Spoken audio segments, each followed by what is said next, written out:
Hey everyone, welcome to the Her Head in Films podcast. In this podcast, I share my personal thoughts and feelings about cinema, usually art house or world cinema. If you're new to the podcast and you don't know who I am, my name is Caitlin. I'm a writer. I consider myself a dreamer. I love literature, art, poetry, and over the last few years, I really have become a cinephile. And I've developed an intense, overwhelming passion for cinema and for films. I live in a rural area in the South. I don't really have access to any kind of cinephile culture, so I don't have anyone to talk to about the films that I watch. So I created this podcast really on a lark in 2016, late 2016, as a way to share my thoughts and feelings and passion for cinema with other people. And so I don't have any kind of background in film studies.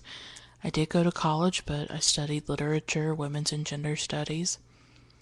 So I'm really a self-taught person, and this podcast really celebrates the personal, the subjective, how a film makes me feel, and all of the things that it makes me think about, and so that's what I'm trying to share through the podcast, really. If you're new to the podcast and you don't understand the title, it comes from an email that I wrote a friend a few years back. At the time, I was really, really obsessed with films, and I said in that email that my head isn't in clouds. My head isn't in the clouds. My head is in films. And so when I got to thinking about starting this podcast, I thought Her Head in Films. That's just the perfect way to communicate and encapsulate how I feel about films, how I'm always thinking about them, how much they're part of my life at this point, really. If you're a returning listener, thank you very, very much, and I'm really grateful for all of you. This podcast does have a Patreon. You can find it at patreon.com/herheadinfilms. Patreon is just a website where people who write or create videos or create podcasts, their listeners or the people that engage with their creations can financially support them. So you can help sustain the podcast if you would like. I have various rewards. You can recommend a film to me. You can get mail from me. You can vote on content. You can get access to mini episodes that are about 10 to 20 minutes long. If this long podcast is just not enough and you need to hear more that I have to say about films, one of the reward levels, you get a shout out. So I just want to briefly do my shout outs. Thank you to patrons Jesse, Michelle, Feminist Overlord, Carolyn, Olivia, and Lindsay. Thank you so much for being patrons of the podcast. I really do appreciate all of your support, and it means so, so much. I can't really put it into words. It's so strange to put my voice out there and to think that, other people are listening to it. Today's episode is about Sally Potter's 1997 film, The Tango Lesson.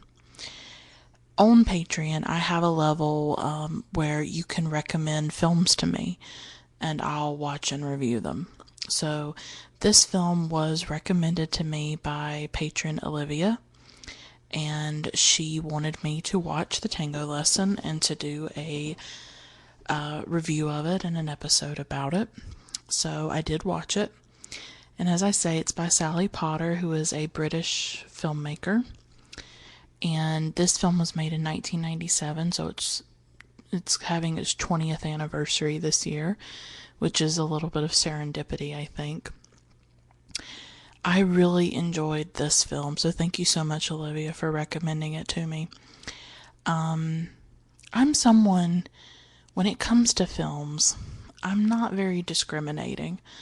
I'll watch a lot of things that you maybe wouldn't think that I would watch. Like I say, my main focus is art house, foreign, or I like to call it world cinema, really, or international cinema. Art house. Those are my primary interests, but I wouldn't say they're the totality of my interests. I watch all kinds of things. Just a few weeks ago, I did an episode about made for TV movies from the 1990s. So I watch all kinds of things. So I love this idea of people recommending films to me because I like the act of discovery. And I think that's what's so interesting to me about being a cinephile and about being a film lover is that really you're never finished. I mean, there's always a director that you haven't seen. And I had never seen Sally Potter's films. This was my first Sally Potter. Her most famous film, I would say, is her adaptation of Virginia Woolf's novel Orlando.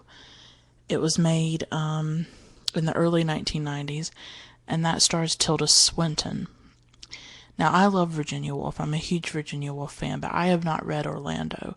I've read a lot of Woolf books. I'm reading right now To the Lighthouse, which is splendid and amazing.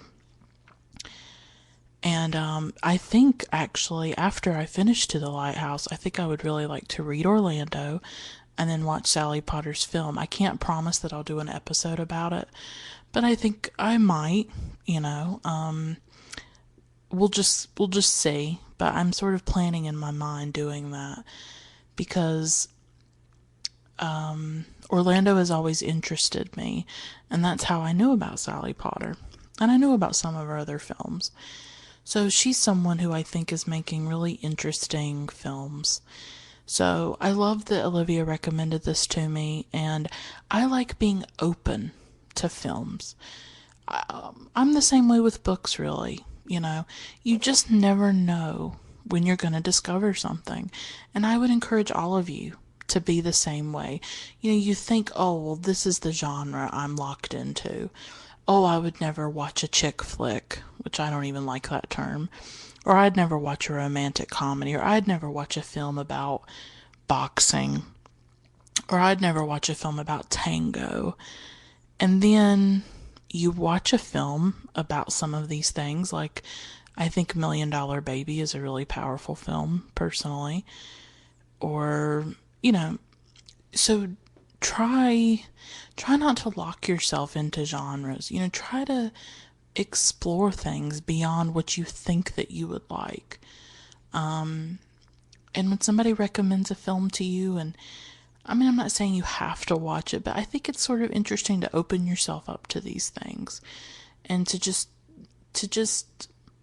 be open to that, to someone else saying, hey, you might like this film, and maybe you wouldn't normally watch it or you hadn't come across it yet, but I find that you can make some really great discoveries that way. Now, before I get into the Tango Lesson, I want to talk about the context of watching this film. As I record this, it's August 16th. A few days ago, and it's 2017, I sort of think of these podcast episodes as like little time capsules in a way, sort of capturing my thoughts, things that are going on in the world maybe. And so that's why I want to talk a little bit about context, because a few days ago we had an incident here in the United States in Charlottesville, Virginia. There's a lot of controversy in the country right now over Confederate statues. And there's a statue at the University of Virginia. I think it's of Robert E. Lee. And there was a huge rally by white supremacists, people from the KKK, neo-Nazis, fascists, and there were counter demonstrators, people who went there to protest this rally of white supremacists. and they were peaceful, and they were protesting, and a car went and mowed down a bunch of people, and a young woman named Heather Heyer died, and she was 32 years old. A lot of people were injured. Some state troopers got killed in a helicopter on the way to the protests, so they died as well, 2 state troopers. And so the man that, drove his car into the crowd, he's in custody. He's hopefully going to be charged with murder, second-degree murder, and hopefully put away for a long time for it. So this has been a really trying time. And what's made it more disturbing is that the President Trump, basically came out and said that there was violence and there was wrong on all sides. And of course, that's not true. And we all know that there's one side. That side is fascists and Nazis and white supremacists and the KKK and racists. And there's another side that's protesting them and standing up against them and fighting against them. There's not both sides. There is no moral equivalence between those two sides. Just as during the Civil Rights Movement, there was not a moral equivalence between the white supremacists and the people who were protesting them, like Martin Luther King Jr. or Malcolm X, or just the everyday people doing bus boycotts and sitting at counters in restaurants. They're not on the same level. The alt-left does not exist. Unfortunately, the term alt-left was created by liberals, by sort of centrists in the Democratic Party, as a way to demonize those of us who are socialists, those of us who are leftists, who believe, in a living wage and universal health care and all these things that would make life bearable for a lot of people and make life better. Of course, they have to demonize us, don't they? So, we live in a difficult time where the most powerful man on the planet sympathizes with white supremacists and puts white supremacists in powerful positions within his cabinet and within the White House. We have white supremacists throughout the country in positions of power. They're not fringe. To believe that they are fringe is to be very naive, I think. So every day I watch the news, I find it very traumatizing. I find it very disturbing. I find it very upsetting to see the hatred that is boiling over in this country, that is rampant. And we saw this in Charlottesville. We saw how violent white supremacy is. And I don't know what's going to happen. It's very scary. So I watched this film really as a way to take my mind off of the news. I ask myself a lot, like, what is, how, the world's on fire right now, right? I mean, we have climate change, we have rampant racism and sexism. There's just so many terrible things going on at once, and I ask myself a lot, how can I just sit here and talk about films, or how can I tweet about books or whatever? And I think the answer is that I have to keep living and I have to keep surviving some way. I'm not in the best health. I don't have the best physical or mental health. I wish I could be out there protesting. It's not really possible for me. I don't know how to contribute to this. I don't know how to change things. I feel very helpless. I will admit that. But films and books, they help me survive and they help me live. And so this podcast is personal because it has to be, because I can't look at cinema in any other way except through a personal lens. That's just how it is. I can't be academic about it because I'm holding on for dear life. Each day is a struggle, sometimes. And when I watch a film, it's a moment in which I feel happy, or I feel at peace, or I feel joy, or I just feel something besides fear, something besides grief, something besides hopelessness. So, cinema is one of my reasons for living. It's one of the reasons I keep going, and it's one of the things that helps me survive. And so I will always talk about it in a personal way, because it's it's it's it's life to me. It's air, and it's just essential. It's essential to my life to watch these films. I wouldn't talk about them if it wasn't. I wouldn't take the time to say all of this if it didn't mean something to me.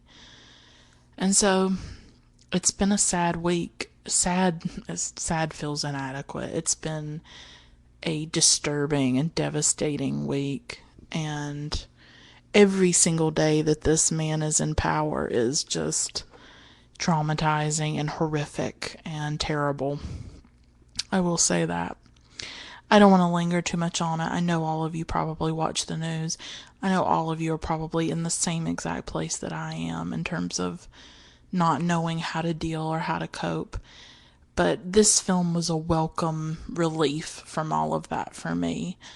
And it has nothing to do with politics. It has nothing to do with any of these things that are going on. It is a really great film by Sally Potter. And it's from the 1990s, and as many of you know, I will watch anything from the 1990s. I tend to really love cinema from that decade. So, this is from 1997. It is primarily a black and white film. It stars Potter herself, and it's actually sort of semi-autobiographical in that it is about her relationship with an Argentinian tango dancer instructor named Pablo Veron. And the film is about her learning to dance, him teaching her to dance, and the delicate and complex relationship that forms between her and Pablo. It's also about her as a filmmaker, because at the beginning of the film, she's trying to write a script, and she's having trouble writing it. She's in Paris. This is an international production. It takes place in Paris. It takes place also in Buenos Aires, in Argentina. So we're on all kinds of different continents with this film. She goes, one day she's in Paris, and she goes to some kind of theater, and she sees Pablo dancing the tango with a woman on stage, and she becomes riveted and captivated by it. And she approaches him for lessons, and she wants to learn tango. She also, at some point during the film, because she's a filmmaker, she's playing really herself in this film. She says that she'd like to put him in a film, and so the Tango Lesson, I guess, is sort of the film that comes out of their relationship. So first of all, I'm gonna say that obviously the central thing about this film is the dancing. So I want to linger on it for a little while, because I think films about dance are very interesting, and I myself have watched quite a few. It started when I was little, when I watched Dirty Dancing, which I still love, and I really want to do an episode about Dirty Dancing one of these days. I think I probably will. I think I probably have to, and I have to get that out of my system.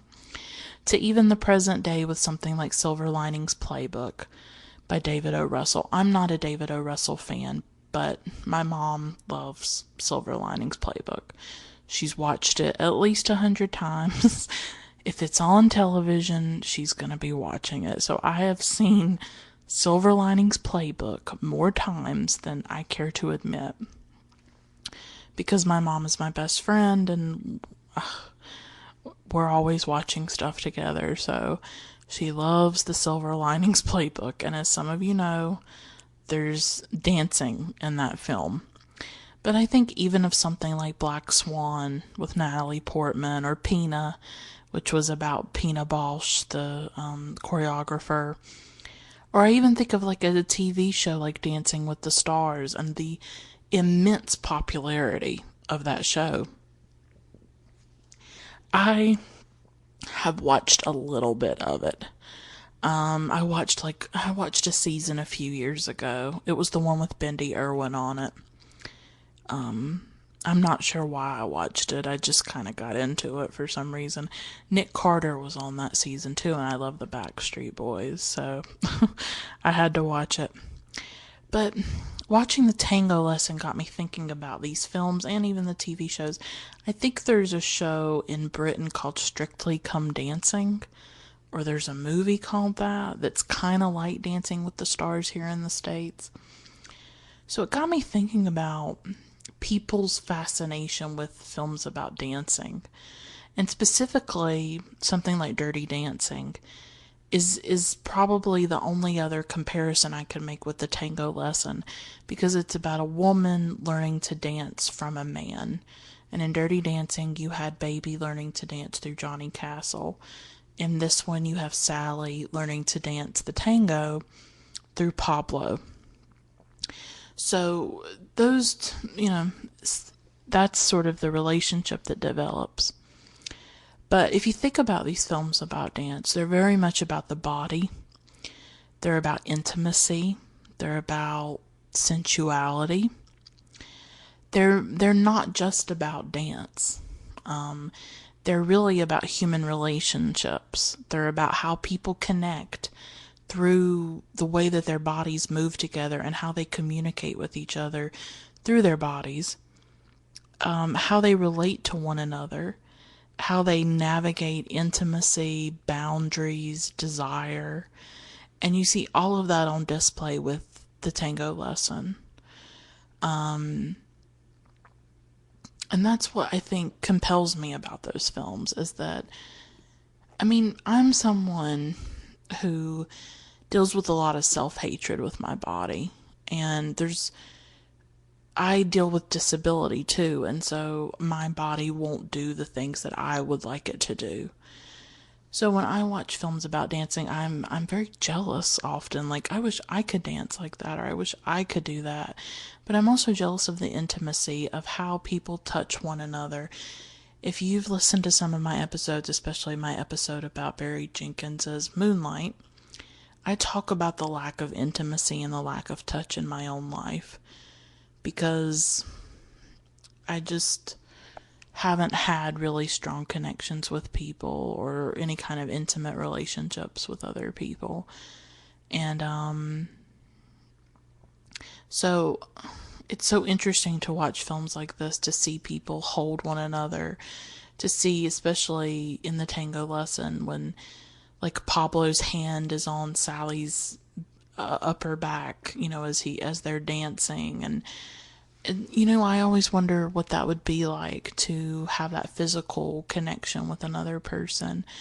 So I think these films I think they satisfy our own sort of inner craving for touch and connection and physical intimacy that a lot of us, or some of us, myself included, really lack in our everyday lives.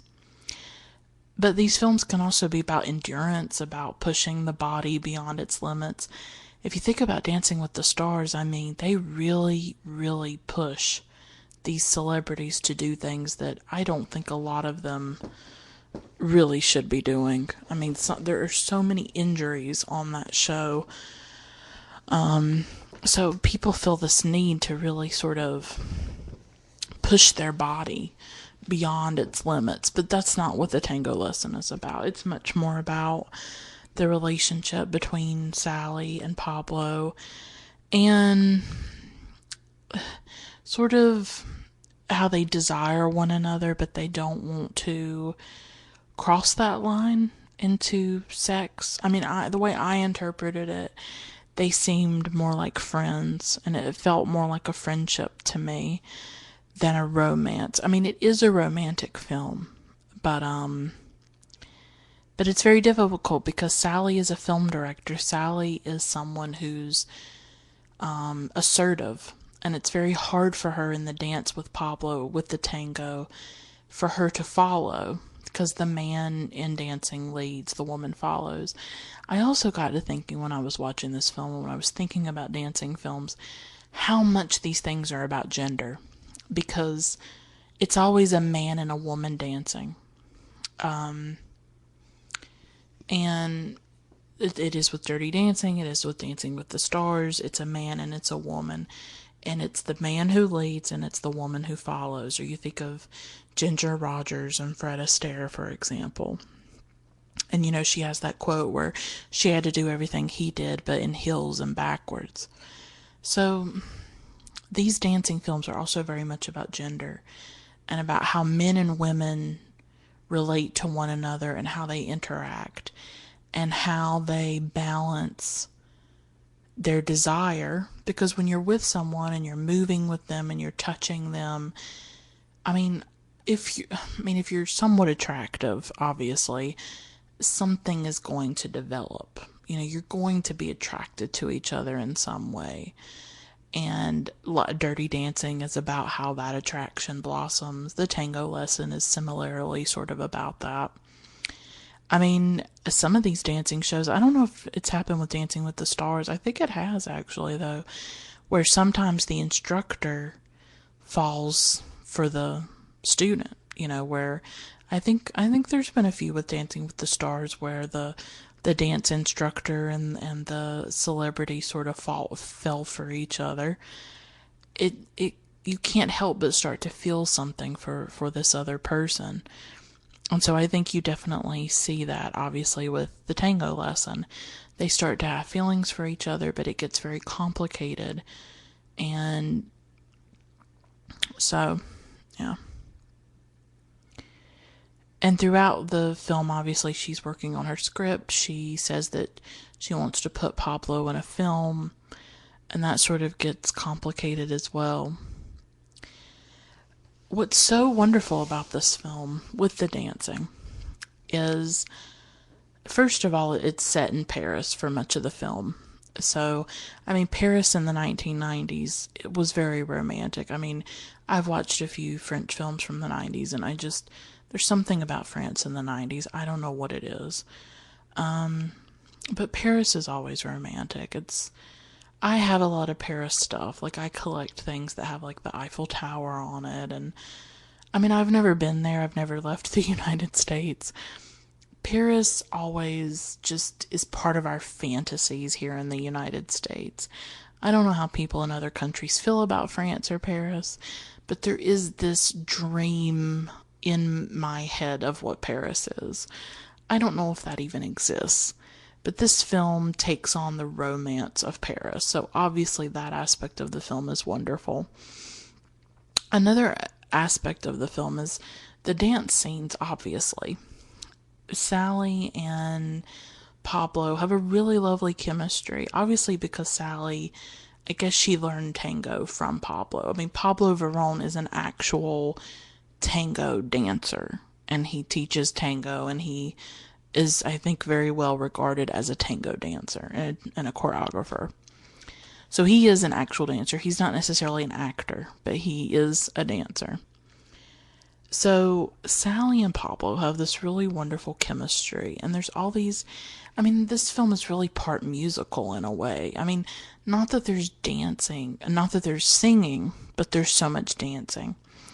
They dance everywhere. They dance in restaurants. They dance by a river. Where else? They dance at an airport. They dance in the rain. He dances while he cooks for her, I guess at his apartment or her apartment. It's just these beautiful little whimsical moments of dance. And something that I've always envied about people who dance this way is just when people are dancing, to me, dance is really a celebration of life. It's a celebration of being alive. There's a joy about it when people are dancing. And you can see that in these scenes. It's just, everyday life is paused. Everyday life is frozen in a way. And these extraordinary dance scenes are allowed to take place in ordinary places. And that's always what's extraordinary about musicals, right? I mean, that all of a sudden, Gene Kelly is walking home in the rain, in the film Singing in the Rain, and a moment that could be very sad or depressing. Oh, all this rain and it's nighttime. And instead, it becomes a moment of dream, a moment of beauty, a moment of joy as he starts to sing and dance and twirl around a lamppost and all of the things that he does, and it just captures you and it just warms your heart, right? I mean, I love Singing in the Rain. It's probably my favorite musical. So this ordinary moment all of a sudden becomes elevated. It becomes heightened. It becomes extraordinary. And that's what happens in the Tango Lesson, of just these little ordinary moments, and Sally and Pablo dance. And they look so joyful and they look so alive and they look so present and happy to be alive. And I envy people who are like that. I envy people who wake up each day and they're just so ready to take on the day, right? Like, what is that like? I don't even know. I was just writing in my journal the other day and I was like, how do people live? Like, really, how do they live? I don't know. I have such a hard time with it. I really do struggle because of different things that I've been through. I've been through like a lot of loss and a lot of trauma, and I don't wake up feeling that way. I don't have a lot of moments of like joy, where I just feel so happy. Like, I mean, they're very rare. I'll have days in my life when everything feels really good, but then I go right back to not feeling so great anymore. So when I see these moments in a film, they move me because I don't really feel that. I don't feel this like optimism or this happiness or this joy when I'm going about my life. And I just sort of envy people who do. I mean, good for them, And so I just love those moments when they're just in the airport or they're in the rain and they start to do the tango. Like, it's so whimsical and it's so fun, and I really love those moments.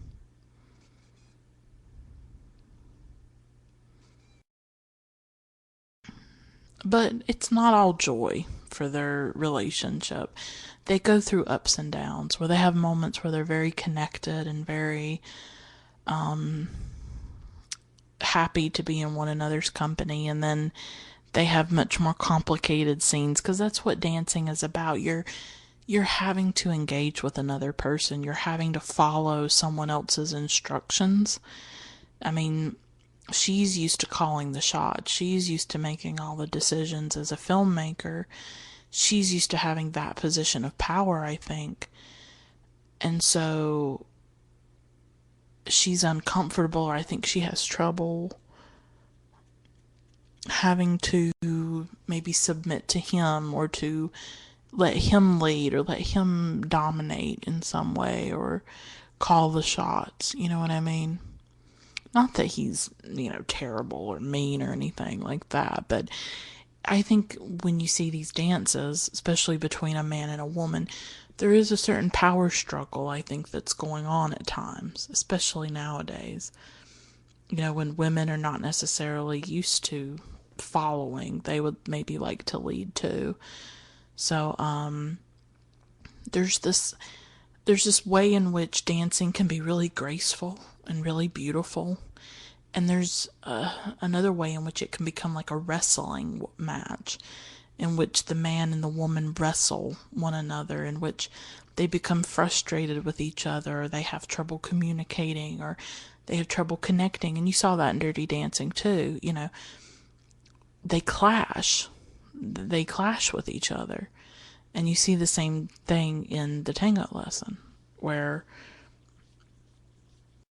they can have really great moments of connection and fluidity, and they can perform very well together, and then moments when they struggle and when they can't communicate properly with each other. Another aspect of this film that's really interesting, besides the dancing, is how it's really a portrait of a woman filmmaker, of a woman trying to get a film made, trying to write a script, trying to find financing for the film. So she's having to meet with Hollywood producers who want to change the script and who want to completely make it into something that she does not want it to be. So it's about her working through her own creative process, and how difficult it can be to be a creative person, especially within a capitalist system, especially within something like Hollywood or the film business. I think being a filmmaker is one of the hardest arts there is, because when you're a writer, all you need is pen and paper.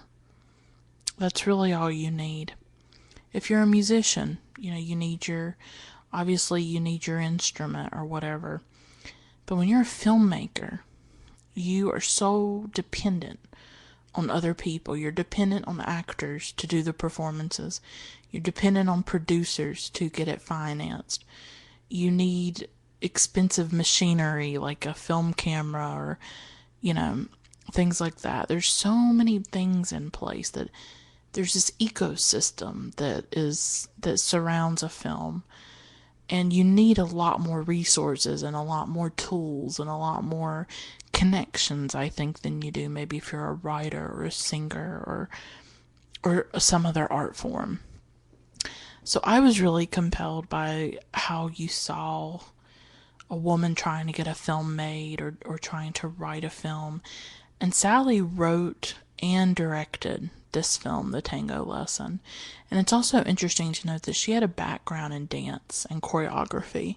Before she became a filmmaker, she was a choreographer and she worked in theater and stuff.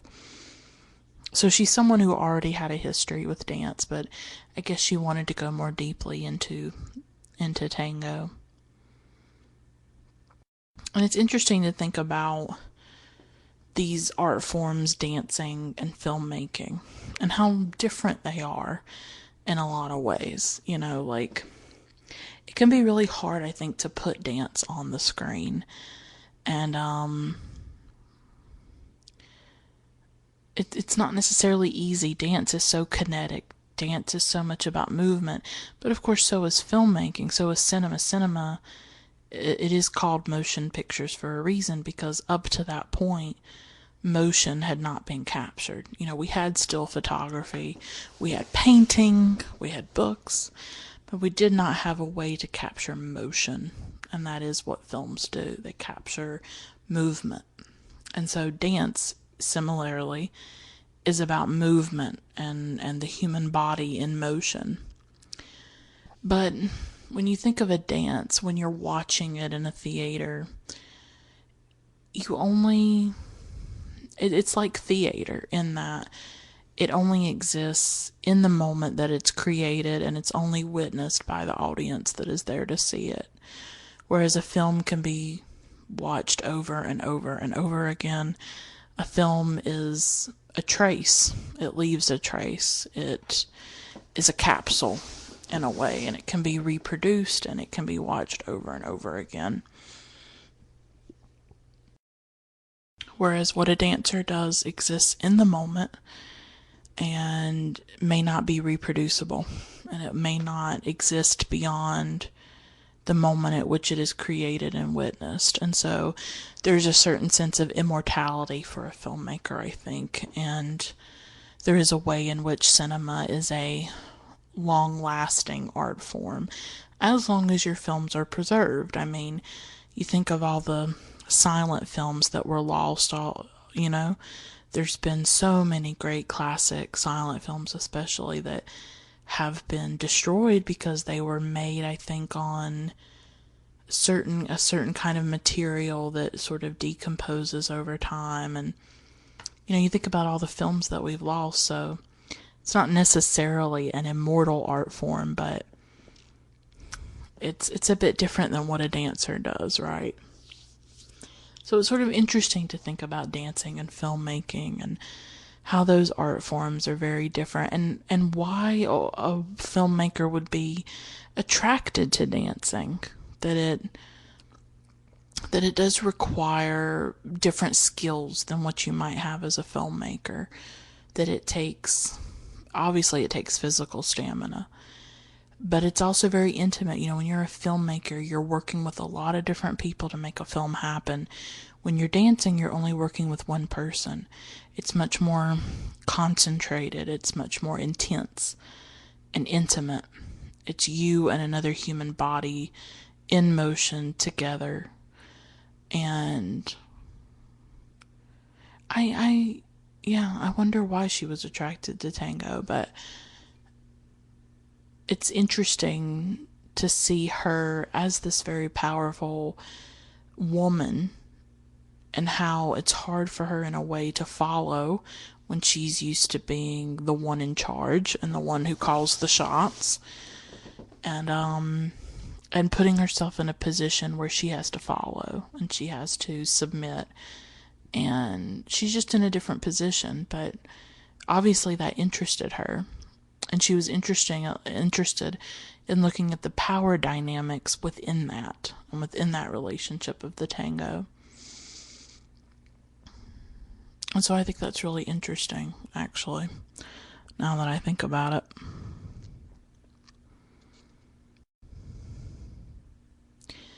But I'm just looking through my notes to see if there's sort of anything else. Oh yeah, the soundtrack.